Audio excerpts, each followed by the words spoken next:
is. Look at that. Look at that face. There You say there he is. is. Look at that smile. Look at that mustache, a playoff mustache. Is he at a school or a bookstore? I don't know where he is, but he's at the height of sports. Look at him, at the height of his dreams, and also in some second grade classroom where they're selling incense. Evan Rodrigues is with us. Where are you joining us from? No, I'm in one of our management's offices, so I don't really know exactly what's going on. Let's start looking through drawers. All right, a cubicle, absent ambiance. Let's search some things here. What's to your left there? Just grab the book here on your left and tell us what it is that's there as we search through somebody's office here, because you're joining us again from the height of sports, the height of championship greatness. Alumni game, Coral Springs Hockey Festival, Wednesday, February 1st. So an old pamphlet. Who can forget? We all forgot.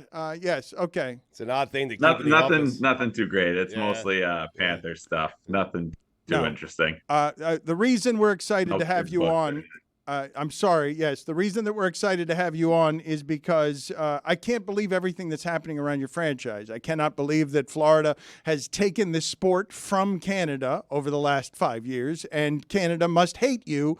The Panthers pride themselves on being hated throughout the league. Hated but respected, correct? Yeah, a little bit. I think we play a hard style of game that, opposing teams don't look forward to, playing against us. And, but I don't think we're dirty or, cheap by any means. I think we just play the game hard and we make it a difficult night for opposing teams day in and day out. And we've done it throughout the whole regular season and continue that into the playoffs. Is there a team more annoyed by you than all the others, though? Like, is it Ottawa? Is it somebody else that, like, these guys, that you guys are professionally great? I mean, yeah, I think it's, I don't think it's anything crazy that we do. I think it's just that we like to wear teams down. It's constantly hitting, constantly being on the forecheck, in your face. We play an aggressive style. And when you play 82 games in a year and plus playoffs up to 100, by the end of it, it starts to get annoying. And that's kind of, the way we like to play. We like to play aggressive, and we enjoy it. Evan, Maurice has kind of given you credit for you've played basically with everybody this year. You've been on the top line. You've been on the fourth line. You found a home in the playoffs in the second line with Benny and Tkachuk. And I want to know, of those two, who's crazier? You know what? Two completely different people. Chucky likes to talk, likes the media, he's always in something, and Benny's more of a, keep quiet, go about his business, and, just play hard day in and day out. But playing with the both of them is a lot of fun. It makes my job easy. It's kind of like, take the leash off those two and let them go play. And I've just kind of, supported them and try to be a F3, try to be the high guy. And it's been a lot of fun playing with them. Evan, can you articulate what Monday night felt like for you as you're going through it and after the game? Because I imagine that's the best hockey ever made you feel, right? It definitely was a good feeling. It's, at the end of the day, it's the win that matters the most. But, being able to contribute to a win is obviously a good feeling. But, at the end of the day, after these first two games, we've got the results we wanted. And now it's kind of time to turn the page, get ready for game 3. It's going to be a big one. And it's going to be a loud building to play in. And, it's going to be a lot of fun. But we're definitely ready for it and looking forward to it. Evan, forgive me. I mean you no disrespect whatsoever, but I'm not going to abide that answer. And I understand these hockey guys are serious and they're great and they don't want to cause any waves before they've actually won against Edmonton. This trophy is very hard to win, but I'm going to tell the audience that this person in his first year with the Panthers has 12 goals and 39 points in the regular season, but he's got 6 goals and 11 points this postseason. And this is the big part, Evan, that I'm going to call bullshit on you.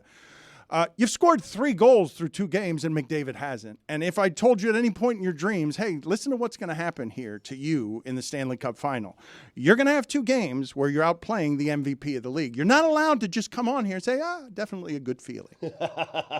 Like, you're going to need to do better than that. I need you to do better than that. He's trying to get to the cup, No, man. I know, but he's also at the height of his hockey dreams. You're living things that I imagine right now through 2 games are bigger and better than what you imagined in your wildest dreams. Definitely. Yeah. I mean, it's a great feeling. It really is. But let me tell you something. It's not possible without our entire team playing the way we play. We're doing a great job of playing, McDavid, Draisaitl really hard and playing good team defense. And, the reason why I even have that opportunity is because we've allowed, 1 goal in 2 games. And so if the games are 4-3 or 4-4 or whatever it may be, the storyline could be a lot different. It's good team defense. And, I've been lucky and happy to be on the right side of the offensive side of the game. And it's been a great start. We're 2 games in. We've gotten 2 wins, but there's something bigger that we're going after, and that is the main focus right now. And you can feel great about yourself. I can feel great about myself after the first 2 games, but it doesn't really mean anything if we don't, keep it going. And so you gotta narrow your focus, and you can't get too high. You can't ride the roller coaster. You got to stay level-headed. I want to ride. Keep the doing roller what you're doing. Let's ride the roller coaster. Let's ride the roller coaster. He upgraded from good to great. No, let's ride. Let me ride the roller coaster. Why can't I ride the roller coaster? I want to ride the roller coaster. Let me ride the roller coaster. Don't let him bully you. I want to ride the roller coaster. It seems like a lot of fun. Go hands up on roller coaster. 3 goals. Yeah, hands up. You can get on that roller coaster. Put your hands up in the air. You can do whatever you want. Let's do it with us right now. No, all of us. No, all of it. No, please. Hands on the rail. Only here. No, only here. Take your hands off the rail and do this with us. You put your hands up and do this with us, Evan. Just now, in private, not. No, you're not going to do it. You refuse to do it. No roller coaster. After the series, you'll come back on, do the roller coaster with us. After. I will come back on and I'll take my shirt off and put my hands up. Shirtless roller coaster. You're promising us. This is a bet. If that happens, it's a deal. Everybody heard it. Again, on Monday night, he scored 2 goals, and it was a great deal of fun. I have some hockey questions for you, because when you say wear a team down through your style of play, it is empirical. It is inarguable. The Florida Panthers this season, the entire season, have been the best third period team in the league. When you say you wear people down, do you guys have math and science to prove that? Because the way that you play suggests that you're better at the most important time than every team in the league. It can be proven mathematically. You're telling me it's not coincidence. No, I don't think it is.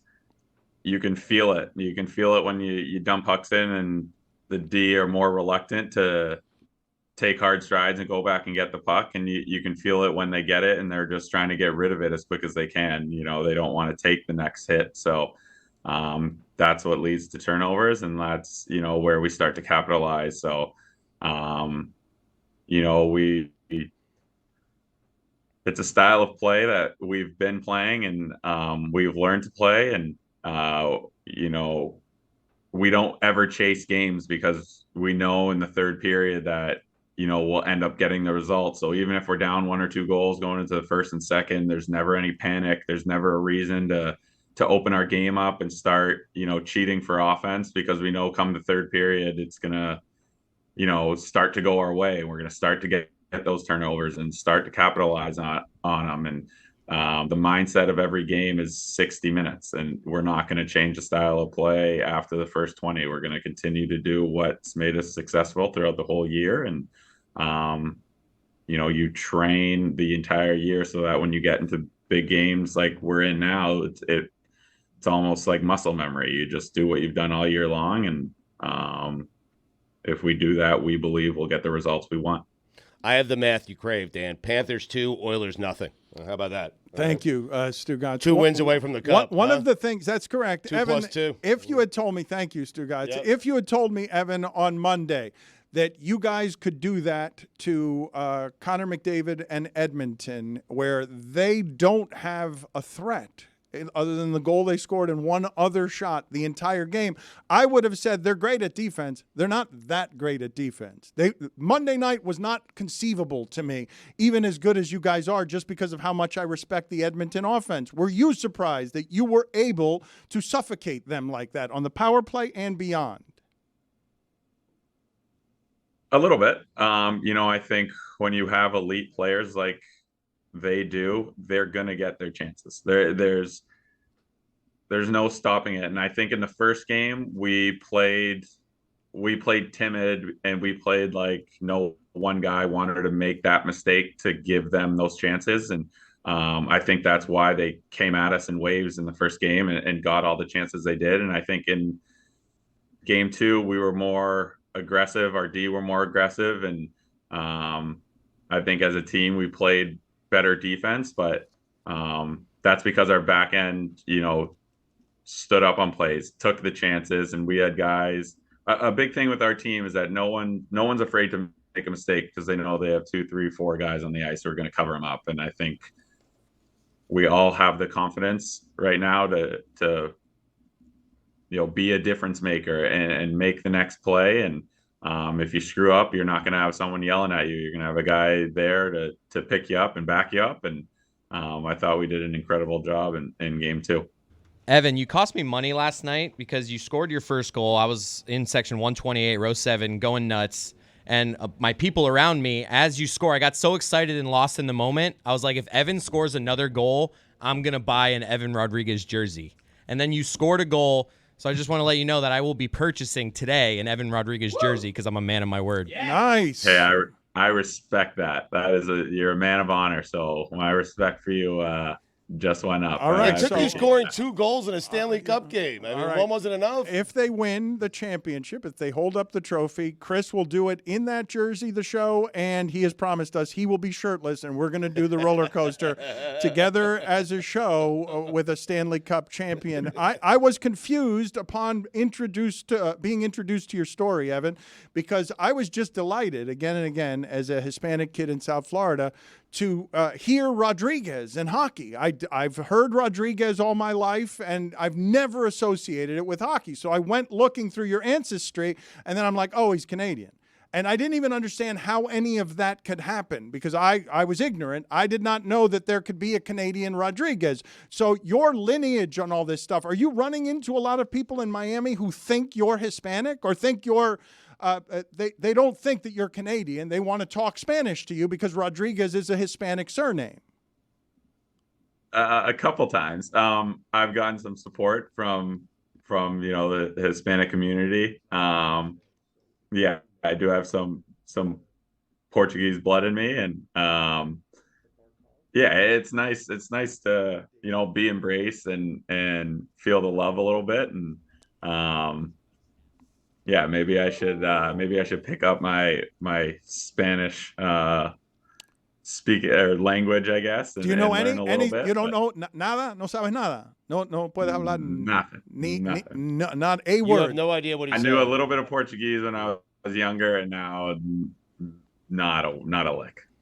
The home fans chanting USA, USA, USA when most of the guys in the team are Canadian. Can you tell them to stop? It's stupid, right? I mean, it is. You noticed it. Tell them. I think it's more of a Florida versus Edmonton thing. So, hey, if it gets the fans in the game, I'm not telling them anything. What are you trying to set them up for here? What were you trying? It's a stupid cheer. I mean, it's a stupid cheer by anyone's standards. Dan, I have That doesn't matter. You want him to if go? it gets the fans into it, if it gets the fans into it and gets them loud, it does not matter. I don't care what they say. All right, I'm sorry. Stugotz wants him to be anti-USA. Dan, I have a I want the top fans to be three pro-Canada. I mean, top 3 Rodriguez's to ever put on a uniform in South Florida. Do you want it? Sure. Oh, wow. Let's Top see. three. Top 3. There's only 3 that I could come up with. There are 2 others. It's well, Hold on. Hey, There's spoiler 3. alert. they're baseball players. Okay, Number go on. 3. What? Yes. For the University of Miami, but not actually, Westminster Christian, Alex Rodrigues. wow. Number 2, Yvonne Pudge Rodriguez.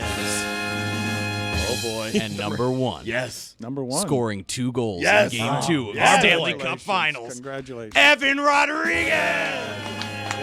We are, yes. Juaning come latelys. That's what we are to the Yeah, I Rodriguezes. appreciate it, guys. I don't know if I'm on their level yet, but hey, I'll take it. I appreciate it. Evan, you're not yet, but soon. You Yeah. are. I mean, Dan, Yeah. he's number 1 on the Hey, top 3. respect the Right. honesty. Thank his you. list. Thank you for joining us. On your way out, though, because I know you're not going to say controversial things before your 2,500-mile flight to Edmonton, and as you guys have Game 3 coming up here. But people have been talking for a couple of days because Barkov got hurt, and he's hugely important to everything that you guys do, whether or not that was a dirty hit. My take on that was all the Panthers have played on that line for a long time. You're not supposed to leave your skates. Obviously, it was a penalty. But your thoughts in general after seeing Barkov hurt about whether or not that is something that has a place in the sport? Where are you on the line of what that hit did and what happened there? Yeah, I think first and foremost, you never want to see your captain go down. I think that's, the biggest thing. And secondly, it's playoff hockey, and the line starts to disappear a little bit as you go further and further along. And it's the biggest thing is you never want to see your captain go down. And so I'm not going to comment on what, whether the hit crosses that line or not. I like what he's doing there, where he says, hey, look, do you know how deep we are in the playoffs? Basically, the line is, don't shiv me with a machete. Anything short of that is allowed. Do not pull out a machete and stab it in my abdomen. Otherwise, playoff hockey. Right, broken jaw, whatever. You're like, it's playoff hockey. That's what you're saying. The line, you just said it gets erased this time of year. You don't know what the line is at this time of the year. I think that's the biggest thing. I don't know if it gets erased, but on a game-to-game basis, it could be different. So worrying about that stuff isn't going to help us win hockey games. I think that's the biggest thing is we're here for one job and one job only, and our focus is on Game 3. Evan, nice seeing you. Do you want to rummage through that cabinet anymore and see if you can find something more, less antiseptic than what it is that you produced for us in this Florida Panthers cubicle on the edge of the Everglades? Maybe the drawers, any cash Is in there there? anything in there? Let's see what we've got here. Oh, football. All Look right. at that. Look at that. Nice. Super Bowly, which I don't think that's what that's called. Super Bowly is what it is. I think it's It's LV. LV. Super Bowl V. Yeah, it's like the Roman numeral after Super Bowl. Oh. Got to be a PR office. It does look like a Y, Dan. The V does look like a That's the Y. best I got for you guys. Thank you, Evan. Good Super Bowl V. Yeah. Thanks, Evan. I love you. Evan, bring something home from Edmonton. The cup. How's that sound? Let's bring the Okay, cup home from there it is. Edmonton. Look at that. Yeah. There it My is. best. All right. I will try my best. I will try. Make it up I'll wrong. try my best. Bring us the All right, guys, shirtless thanks for roller having me. coaster. I really Thank appreciate you. it. You're All too right. nice for a hockey I love player. you. I have 2 things here that I believe to be shocking. I believe I have a shocking stat of the day, and I believe I have shocking Lucy information. Which would you like, Stugotz? Shocking Lucy information. How exhausting does all of the Caitlin Clark conversation have to be when Lucy Rodine, who has been famously, publicly pro Caitlin Clark before it was popular, before it was trendy, as our resident Iowa correspondent, for her this fast into Caitlin Clark's career, I think we're talking about 10 games, for her to be totally tired of talking about Caitlin Clark? Caitlin is the only person having any normal conversation about Caitlin. I never thought that I would wake up and not want to hear people talk about her. Every time I open up my phone, it's this cesspool of just gross stuff. Nikki Haley, shut up. Don't talk about Caitlin. She's mine, not yours. She's reached rage levels, and we're just, how many games are we into the experiment? Is it 8, 9, 10, 11? No, they've played like 600 games so far. They've played more games than anybody else by like 10 miles. I think they're 3-9. There's probably another one in there somewhere. There's too many games. That was fast, though. It was fast for you to get to already tired about the Discord. We were talking earlier in the week about the idea that she's somehow controversial, even though she's done nothing controversial, because she's just, I think Jessica said, she's just an avatar for whatever it is you want to talk about. It's not her fault. It's everyone else's fault. I just didn't expect everyone to be that stupid. I thought they'd be stupid, but not that dumb. And they're just...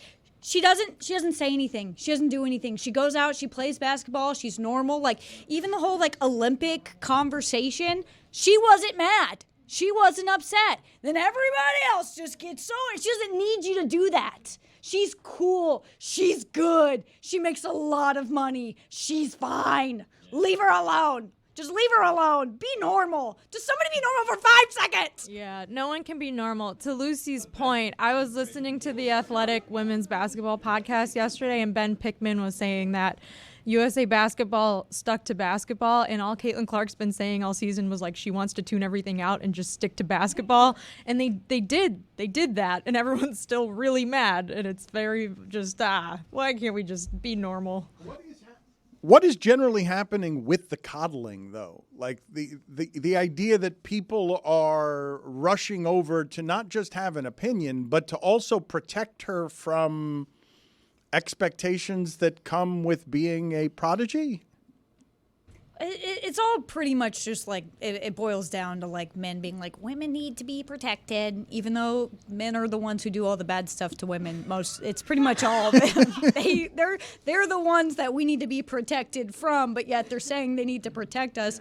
Caitlin doesn't need to be coddled, and it's like, I've followed Caitlin since she was in high school. That girl is a killer. She doesn't need to be coddled. Sometimes I think, hey, maybe the people around her need to be coddled, because look, my girl's fiery. She doesn't need you, Nikki Haley. Sounds like you're talking about it. Right. But she's tired of talking about it. I'm tired of listening to everyone else talk about it. Right. I'm tired of listening to I don't Lucy's care what they have to allowed say. to talk about it. I've followed Caitlin She's since high normal. school. Makes Caitlin sound less like a killer, and you sound more like a killer. Mm-hmm. Actually, I don't know what to respond to that. That's true. Yeah. He's boxed you in. I Damn, hate it you when he got does me. that. Yeah, Billy. he's a good hater sometimes on that. Yeah.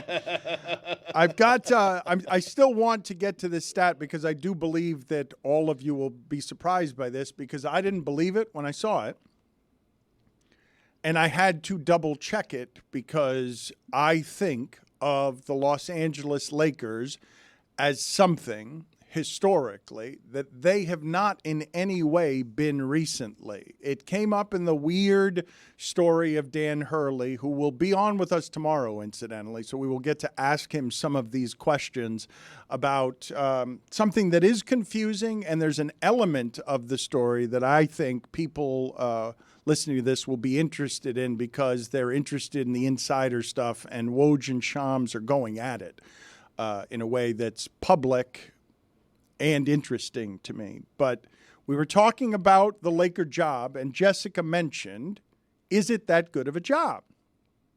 Because it's always been a good job, but they've got now at the center of everything they're doing the oldest player in the league and the stat I'm about to read. Start of the day, start of the day, it is your start of the day. Start of the day, start of the day, it is your start of the day. Start of the day, start of the day, it is your start of the day. Start of the day, start of the day, it is your start of the day.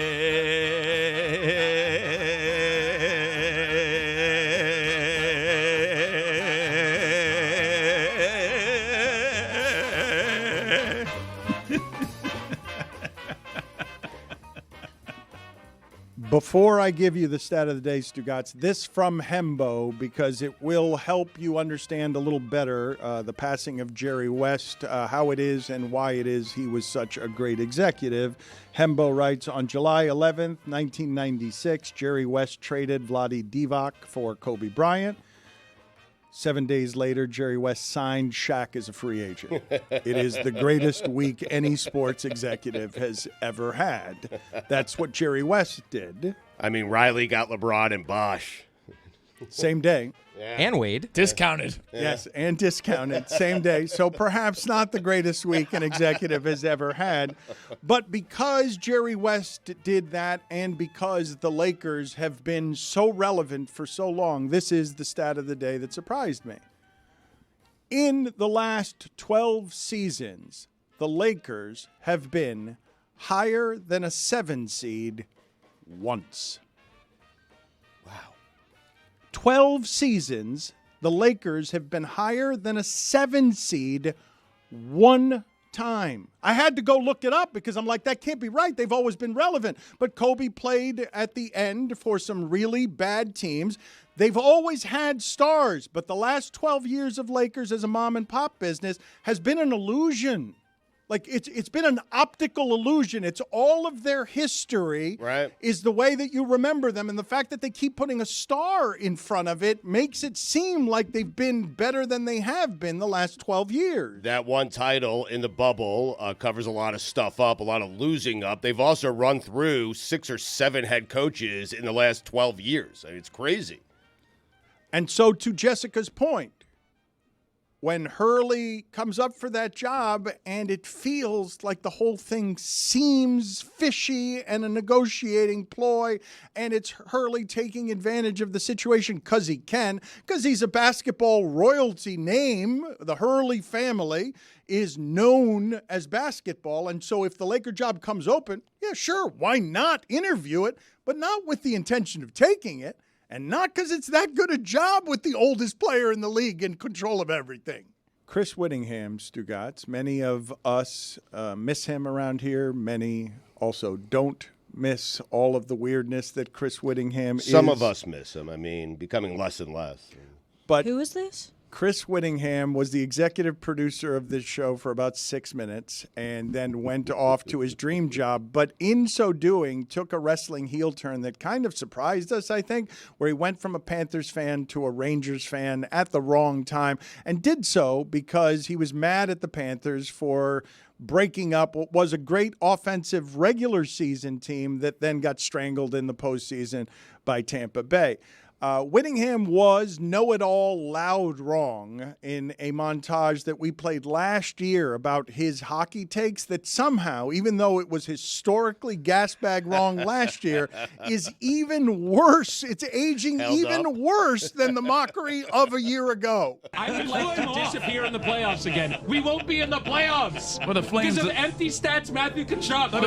The coach came in is like, the style is going to change. We're going to play playoff hockey in the regular season. Listen, pal, if you're 6 points you're 6 points out of the final playoff spot, you're not playing playoff hockey in the playoffs. Trying to play a more playoff style type of hockey. That's what he said. Of nonsense. Playoff style. Are you going to play playoff style from home? I'm still offended at the opening night broadcast from the Florida Panthers when they came out and said, we got to sell what we did in this offseason to the fans. And so what we're going to do is we're going to tell everyone we're going to play playoff style hockey in the regular season to get you ready. Jesus. And then to go right back to being outside of the final play. I'm offended. I'm still offended. It's so arrogant. There's so much hubris in.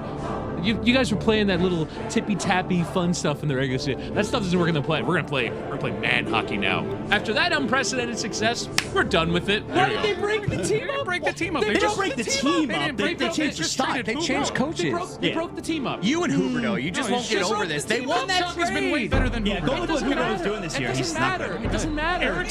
Eric Saul has as many goals as Jonathan Huberto. It doesn't matter, guys. It doesn't matter. Like Matthew Tkachuk's got a bunch of empty stats out of the playoffs. playoffs. No, does he empty stats? What are you talking about empty stats? Yeah, they're empty if you don't win. They don't win games. I have no feeling towards this team. None. They ripped the soul out of it. This has been every hockey season. We check in at about now. Which is, and to Zazzle's point, exactly why it's so ridiculous that they broke the team up. Yeah. You were saying you changed stylistically and you swap superstars to a player who does not match the style that you had before. He's not a much better player. They lose terrible games. They're not fun to watch. They don't have any discernible style. They play like all the other hockey teams. And in the middle of it, there's a very standout individual who is getting his stats, but is very clearly not helping the team win with those stats. Listen, pal. I have an idea. We should let Witty back on the bandwagon and get him on a float if and when the Panthers win, which I've said I've had a feeling they're going to win all season. Mm-hmm. But only with the stipulation that fans are allowed to throw tomatoes at him while on the parade route. I like it. I'll allow it. Yeah. What's going to happen there? Because I don't know. In the event of a parade, and you got to be careful with all of that stuff, you will infuriate the superstitious among us. But I don't know the details of where that would even be. I'm assuming it would be Las Olas or it would be Fort Lauderdale. And I know you guys have been working the Panthers trying to figure out how you can be a part of the parade, if indeed there is a parade. We have not been told no yet. That's where we're at. That's good. Okay. Well, I that's think not they'd go great. for the tomato thing. I mean, that would go super viral. That's probably some liability issues with that. Can you put up on the poll, please, Juju, at LeBatardShow, our, quote, listen, pal, fighting words? Listen, pal. For white guys. For white guys. Okay. Put 2 polls up there. Are the words listen, pal, fighting words?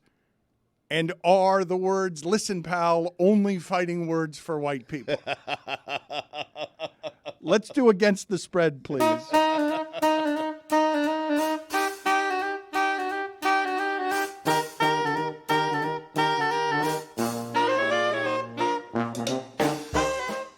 That's right. It's time for Against the Spread. Not a lot of enthusiasm from the group there supporting you, Chris. And it's brought to you by DraftKings. Stay tuned because you'll hear all that DraftKings has to offer throughout the show. DraftKings, the crown is yours. Lucy, kick us off.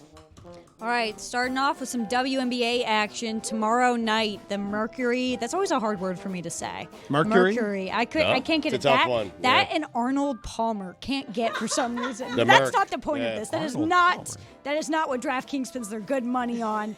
The Mercury, I think I got it that time, are playing the Aces. The Aces are a 16-point favorite. No, you got to take the Mercury plus 16. The Aces have lost 3 in a row. They're not looking good right now. That's a huge spread. Jessica made a face at your bet, though. She didn't like it. Maybe the Aces are due.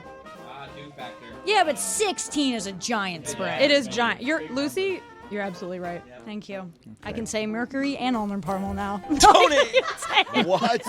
I couldn't get it. And You were that so was confident. Against the spread. Dang Tony, it. what do you got? We're going to the association tonight. The line just moved right now from -3 to -2.5. I'm taking the Dallas Mavericks. You took the Dallas last weekend. I know. Yeah. But they're due again today.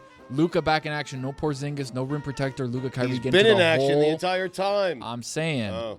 he's back. He's at home, I see. ready to go. Got No it. Porzingis getting into the lane. Is Shooters- Porzingis indeed out, or is he questionable? Dan, I Because- mean, you know his injury. I mean, it was Stu knows obvious it. when it happened. We knew what it was. It was the rectilium. Yep. Why do you Hey-o. keep saying Still got- reptilian? Because it says, where's the paper? Read it, Stu. Stugatz threw it away. He There's a doesn't, there's a he's retinal I'm allergic somewhere. to it. Yeah. Yes, he The doesn't. Arnold The Palmer. torn medial retinaculum. It was making me Close sneeze. Okay. Dallas Mavericks -2.5 against the spread. All right, Billy, who you got? What happened to the music? We ran out of music? The spread. I'm going to take the USFL champion Birmingham Stallions Billy's on- over the XFL conference champion San Antonio Brahmas in this week's UFL championship game. Now, a lot of you are saying, Billy, the Birmingham Stallions lost one game all season. They were 9-1, and that game was to the San Antonio Brahmas, who were 7-3, as we all know, on the season. But the one loss that the Stallions had Just was pick to the the game. Brahmas. How are you picking the Stallions to win by 3, -3 in the championship game against the Brahmas, the only team that defeated them this season? And it's because in the UFL championship game, we all know revenge is a factor. And this is a huge revenge game. I'm going to take the Birmingham Stallions -3. This is a three-peat. Against the spread. This is a three-peat for the Stallions if they win, by the way. Well, it's they've the won first the year last of the two. league, so Well, they it's won the not a last two in the three-peat. USFL. You know what is not a repeat? DraftKings giving us another contract with this is against the spread. A bigger one they're going to information. give us. Revenge game and they're due? That's the analysis? I gave you no Porzingis, wrecked him, whatever. What else do you want? Oh, it's my girl. Okay.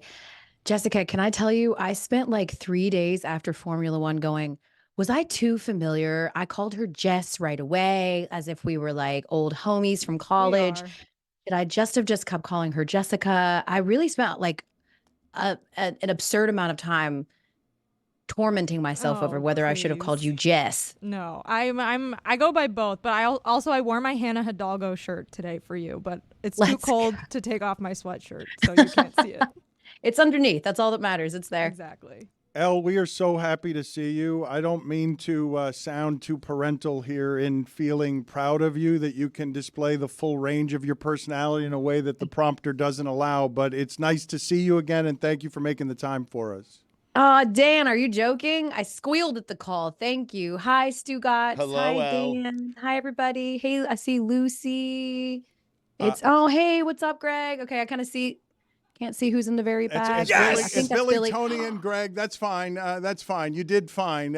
Elle, I should tell the people, she's been a mainstay on SportsCenter here close to a decade and obviously excellent on WNBA Countdown on ABC. And it's a show and looks and acts like none I've ever seen, Elle. I think it's fair to say that, right? There's never been the space for this kind of chemistry, this kind of show at ESPN, correct? Yeah. No, I mean, I would agree. I like, it always feels weird being that person that's like, yeah, but yeah, I mean, I think that, for its good and its bad, there is an opportunity there, or at the very least, that places let me sort of be who I am, wherever I am. So that's been cool. Can you take us through, and I want to cede the floor to you here, just the last 10 days. The last 10 days have been interesting to you. Why and how? They've been exhausting. I have used the phrase from the Green Mile from our beloved, what was his name? John Coffey. I was tired, boss. I have used that phrase more in the last 10 days than maybe ever. Like, I'm really exhausted. I certainly know that social media is not a place to have nuanced conversations. But if I'm being honest, you guys, I think I'm a little disappointed in myself. I think I naively thought, with all of the momentum from the college space, with these amazing numbers, with these ratings, with just all the good feels, with the hope that it was going to translate to the W, because it just hasn't for whatever reason, for a bevy of reasons. And I think we know what some of those are. That translation's never been there, that you can love these college players and then you can watch them level up at the professional level. And I think I just sort of naively thought, like, all this attention that Caitlin is going to bring, like, is going to shine a spotlight on everyone else, and it's just going to grow, and it's going to be so great, and everyone's going to get to see how awesome the W is. And it has become, like everything else in this country, a total and complete culture war, where everyone that's new to the party is showing up with pitchforks. And that doesn't sound like a fun party that I would want to be at. So, it's been a little bit of coming to terms with the fact that I very naively thought it would look a lot different. Elle, that's crazy to me that you and Lucy, 12 games into the Caitlin experience, are already, I'm tired, boss. Like, that's crazy. How can that be? Yeah, I know. And I know Lucy, being a big Caitlin Clark fan. I mean, I watch all your stuff, Lucy. I love it. And I think I'm frustrated for many reasons. I do think, and I've asked, because here's the thing, to address some people on social media that have been like, don't you scold us. Like, this is your first, foray into the W as well. You are 100% right. I've been in the college space for 3 years. I have been in this W space for just this season, a handful of weeks, if you will. And a lot of that is because of the growth that Caitlin Clark brought, and the idea that they wanted to carry some of the momentum that me and Andrea Carter and Shania Gwumike had from the women's tournament. But I, unlike some new people in this space, are asking a lot of questions, and I'm trying to do a lot of listening, and I'm doing a lot of research. And maybe that's because that's my job by nature. But when I ask people that are in this space, like, why are we here?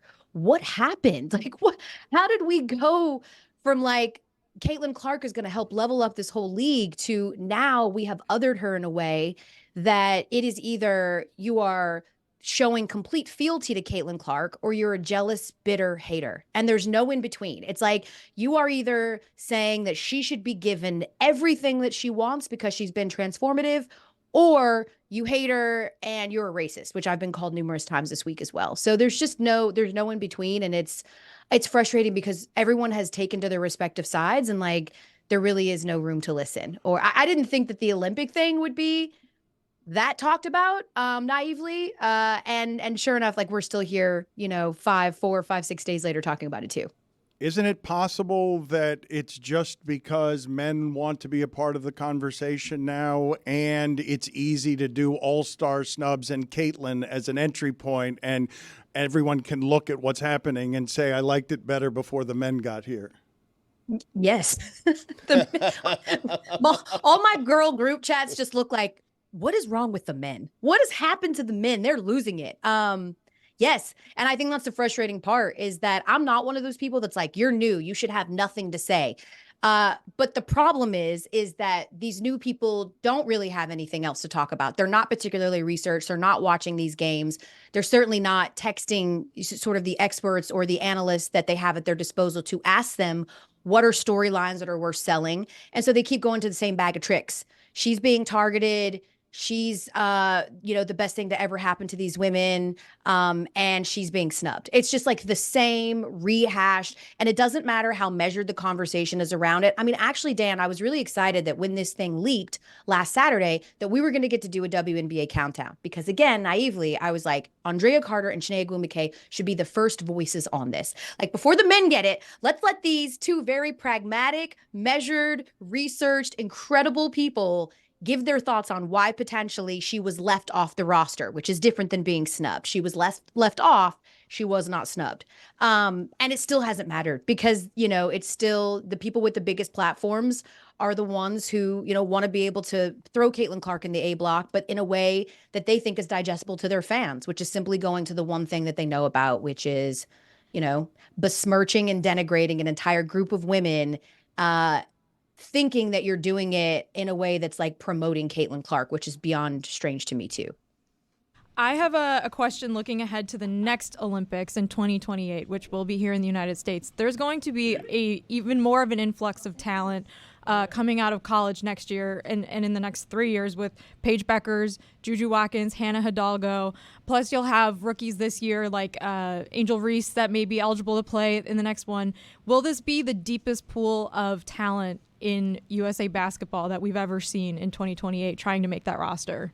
Sure. I mean, listen, it stands to reason that like Diana Taurasi's not going to be on the roster at 46 years old. Who knows? She could surprise me. Certainly she's doing things that we haven't seen any 42-year-old do in basketball before. But absolutely. I think the thing that's frustrating to me about this Olympic conversation, Jess, we're friends. I'm going with Jess, is that people just want everything handed to Caitlin, and Caitlin doesn't want that either. Come on, man. She didn't become the greatest college basketball player of all time by like wanting anything handled to her, the greatest shooter by wanting people to not defend her or face guard her. And so, yeah, it's going to be a really tough decision to make for the Olympics. I think it was a really tough decision to make to leave Verhaeghe and Eetu off. And if you talk to the analysts, part of the reason anyway, is because Verhaeghe is a very unique and special talent, much like Caitlin Clark. And she's not exactly a plug into the system and go type of player. You have to little bit build around her to play to her strengths, which she has many, but you have to sort of build a team and a strategy around that one player, which is not really ideal for an Olympic roster. So yeah, it's going to be incredible. I mean, and I love that you mentioned Paige Beckers, like we're talking about her coming into the league next year. At some point, Juju coming into the league. At some point, Hannah Hidalgo, who I know is buried under your sweatshirt in there, Jess. And so it's going to be an incredibly still difficult decision because, again, you guys, all of the best basketball players in the world reside in America. So you're talking about picking 12 of the best in the world, and it will still be a tough decision, and there will still be people who are upset and will be snubbed. But in this particular instance, it was just not Caitlin Clark. There is another rookie that we haven't been talking about a lot, Alyssa Peely. She had this incredible half-court shot. I'm not sure if you saw it. We're going to play the video right now. It's B-roll, so talk over it. Okay, well, here it is. One-handed, just launches the ball from half court and makes the shot. One of the most incredibly athletic things I have ever seen. I'm truly, what do you even say? She threw it like a baseball. I was going to say, that's why I love it, Dan, is because it actually looked like incredibly sort of unathletic. It looks like she's like, whatever. She sort of shot put it, and that's how far it went, because Alyssa Peely has grown woman strength. Like, that is not surprising at all. Can you help us with the storylines? If people need to be talking about the basketball this Saturday, you have Saturday and Sunday games. You got Aces hosting the Liberty, and you got Brittany Griner and the Mercury hosting the Storm. When you talk about storylines that people should be paying attention to, instead of Caitlin Clark talk all the time, what should they be paying attention to? Yeah, and let me be clear, like, come for the Caitlin Clark and stay for the other storylines, right? Like, there is no such thing as growing the space if you still only watch one particular player. That doesn't grow really anything. It helps just the Fever's numbers. So this weekend alone, I mean, you're going to have an Aces team that looked like they were streaking towards a third straight championship. They've taken a little bit of a hit right now, but they still don't have Chelsea Gray, one of the best point guards in the entire world right now, at their disposal. So it looks like there's a little bit of blood in the water, but Asia Wilson is having a 2001 Shaq year, right? Like, you guys know what that means. She is dominating and is just must-see TV on every single level. The Liberty look like a team that is finally sort of figuring some things out. They just took down the Connecticut Sun. The Sun is like the perennial, you guys, we always want a good like underdog type of story. That's the Sun, man. They are always the bridesmaid. They are never the bride. They've been to more finals and semis appearances than any other team without an actual championship in W history. And they look fantastic despite just losing to the Liberty. They turned around and beat up on the Fever. Nafisha Collier has been stupid for Minnesota. I don't think anyone was talking about the Lynx when we were coming in. Now they're the second, third best team in the league right now. And you talk about the Seattle Storm, right? Like, we thought this could be a super team with Nneka Ogwumike, with Skylar Diggins-Smith. They started out the season not playing particularly well. They've won 7 of their last 8, and they are absolutely balling. So there's so many. And the Mercury, like, Diana Taurasi's 42 years old, wanted to make this Olympic team, is shooting better from long distance than really anybody else in the league. And my girl Kalia Copper is absolutely on one. Makes her first Olympic team because she leads the league in scoring. She's been so fun to watch. Brittany Griner shaking off the rust. She just put up a 24-point effort. Like, there is storylines galore, in particular this weekend. I hope that you guys will be watching on ABC. The best teams are being featured. Before we let you go, in honor of Chris Whittingham using the fighting words, listen, pal, we have a top 5 list for Elle of most threatening things said by the white man. Number 5, or we have OLI here, Stugan? Just a straight 5, Dano. Okay, number 5. Yeah. Hold your horses, pal. Okay, number 4. You've got another thing coming. Thing or think? Number 3. 2 hits. Me hitting you, you hitting the floor. Number 2. I'm going to clean your clock. And number 1. Newsflash. You got to add a buddy at the end of that. It's newsflash, buddy. That's what really stings. That's what makes it a fighting word, is the buddy. The shipping container hated your list. I feel like there's more threatening things, but... Hold your horses is strong. It's my list, and it's white men. No, are you talking to me? Are you talking to me? I'm going to turn this car around. That's what I was clock. It's for a kid, though. I'm going to kidnap you, It's put you in still a funny. cage in my funny. my garage. Your family's not going to hear from you for 6 months. Whoa, It's always white people that that do that. escalated. Elle, thank you for being on with us. Again, I will tell the folks, WNBA Countdown on ABC. She is doing a spectacular job with it. It's nice seeing you again. Thank you. Can I throw one in for Stugotz that Yeah. no white person would ever say, but you would be the first, and it would make a lot of sense? You finna get your wig split. So if you could just say that, I That was promise OLI you for they'll me, yeah. Oh, hey, what's up, Greg? That was amazing. You ran Oh, from hey, the what's room. up, Greg? You ran from the room as soon as she called you your father, and you were like, I've rarely seen you, Chris, feel that kind of ashamed being called Greg by Elle Duncan. I've met Elle a couple times. It's all right. She knew the family, Cody, Greg, Chris, whatever. It's fine.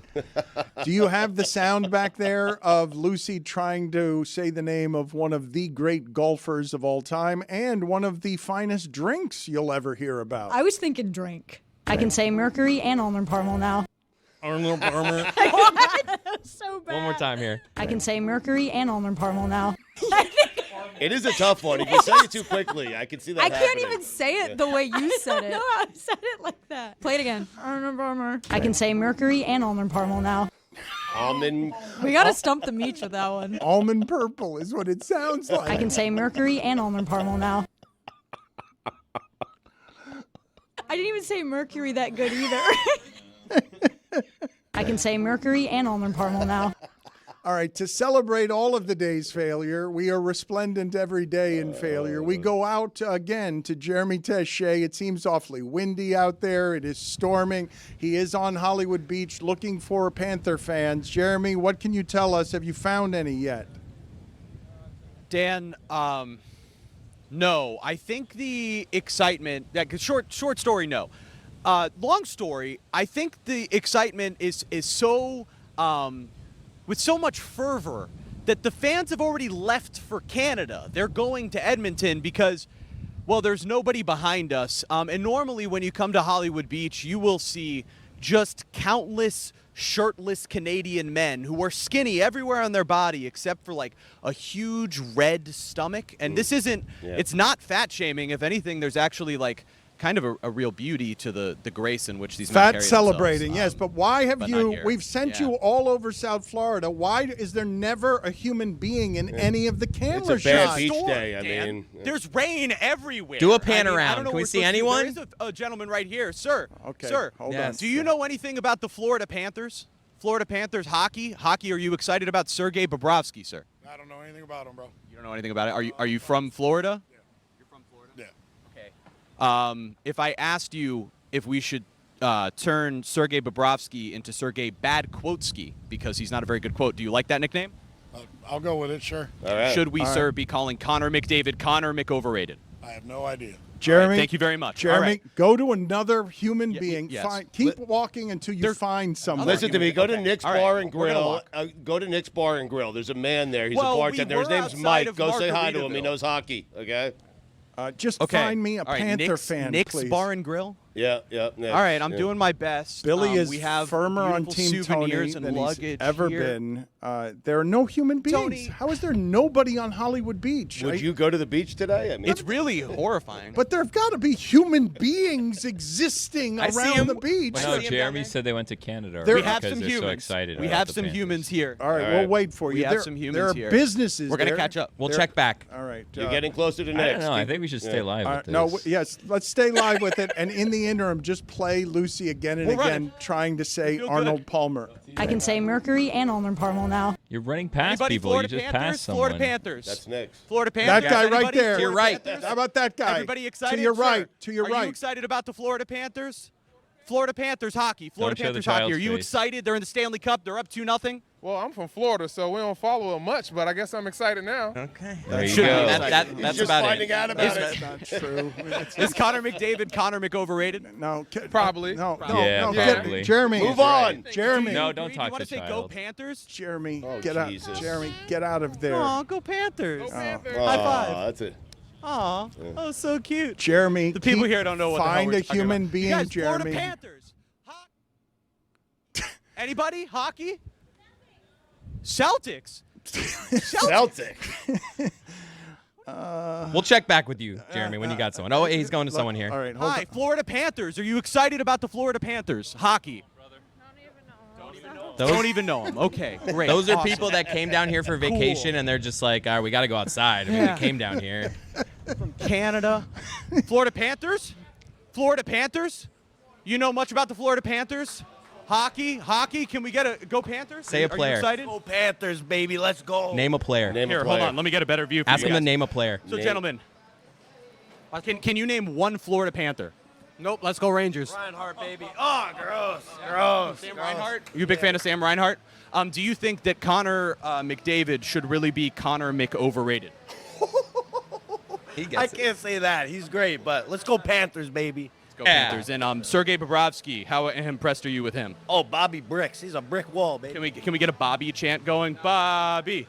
Bobby. Oh, my skin's crawling. Bobby. Yeah, the excitement is really palpable here on Hollywood Beach, Dan. It's All really right. great. Everything's going Lucy, awesome. you have been promoted to the next person who's going to do this. come Jeremy on. has been I did demoted. my best. It's raining. Ask Hello, those people. sir. The Florida Panthers. Are you intrigued? Oh, it's pouring rain. Florida Panthers? Awesome. Thank you. When it rains, All it right. pours. Why are they outside in the rain? Yeah, it is pouring Maybe rain. their boss is making them be out there too. This is You found the fan, This though. is a nightmare. Bye, Jeremy. You knew Sam Reinhart. Bye, guys. We did our best. It's raining cats and dogs out here. Go Cats.